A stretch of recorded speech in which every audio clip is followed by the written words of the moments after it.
Sa wakas nga ay malalaman na ni Annalyn kung sino ang taong tumutulong kay Moira sa loob ng kulungan dahil sa makikita niya ang ebidensya ng pagbibigay ng pera ni Doc Carlos kay Moira. Kaya naman ay sobrang ikakagalit ito ni Giselle nang ipakita sa kanya ni Annalyn ang ginagawang pagtulong ni Doc Carlos kay Moira. Samantala matapos nga ang ginawang pagtulong ni Annalyn sa isang inmate ay madaming ang hihingi sa kanya ng tulong upang magpa-medical sa kanya.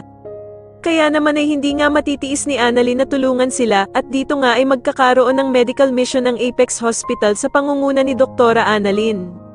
Sa kabilang banda naman ay ikukwento nga ni Annalyn sa ina niyang si Lynette ang naging pagpunta nila ni Giselle sa kulungan kung saan naroroon si Moira. At dito nga ay sobrang ikakagulat ni Lynette ang sinabi sa kanya ng anak niyang si Annalyn na humingi nga daw ng tawad itong si Moira sa kanila.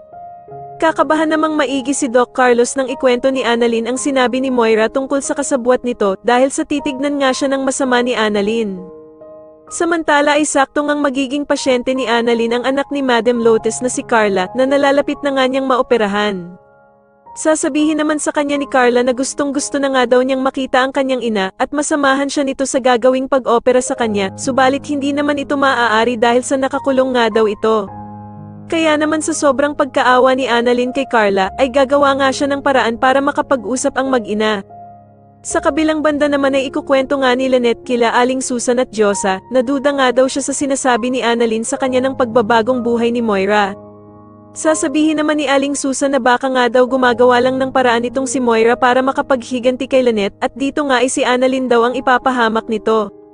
Sa tingin niyo totoo na nga kaya talaga ang pagbabago ni Moira o tama si Aling Susan na gumagawa lang ito ng paraan para makapaghiganti sa kanila, mas lalo na nga talagang nagiging exciting ang mga susunod na kaganapan kaya naman ay mas lalo pa nating abangan ang mas lalong gumigandang abot kamay na pangarap. Maraming salamat po sa inyong panonood at sana po ay ma-subscribe niyo ako. Maraming salamat po.